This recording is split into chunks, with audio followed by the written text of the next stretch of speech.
नमस्कार. श्री ज्योतिष वास्तुविज्ञानतर्फे आपल्या सर्वांचं सहर्ष स्वागत.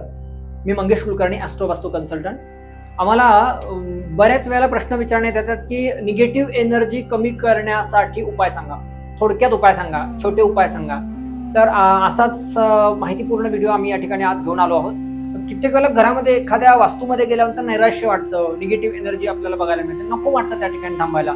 तर मुळात वास्तूच्या नियमाप्रमाणे जर काही वास्तू निर्माण केली नसेल किंवा त्या घरामध्ये वास्तुशांती जर झालेली नसेल किंवा काही निगेटिव्ह कारणाने वास्तूमध्ये निगेटिव्ह एनर्जी निर्माण झाली असेल तर ती छोट्या अशा उपायांनी आपल्याला कशी नाहीशी करता येईल या संदर्भात आम्ही या ठिकाणी माहितीपूर्ण व्हिडिओ या ठिकाणी देत आहोत. तर हा या ठिकाणी छोटासा घराचा नकाशा असं धरून चाला. हा एखादा फ्लॅटचा नकाशा आहे, मध्ये कट वगैरे आहेत, कुठे त्याचा विचार करू नका.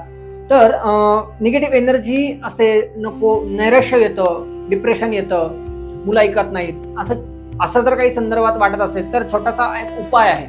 तर तो कुठे कुठे करायचा ते पण सांगून ठेवतो. तर खडेमीठ आपल्याला बाजारामध्ये मिळतं, कुठल्याही दुकानातून खडेमीठ आणा आणि श्रीखंडाचे बाऊल वगैरे जे असतात तर त्या बाऊलमध्ये ते खडेमीठ थोडंसं जास्त प्रमाणात भरायचं आहे आणि प्रत्येक दिशा आणि विदेशामध्ये ठेवायचा तो प्रयत्न करायचा आहे. एकतर रूम मध्ये ठेवू शकता तुम्ही, या दिशा विदेशा आहेत,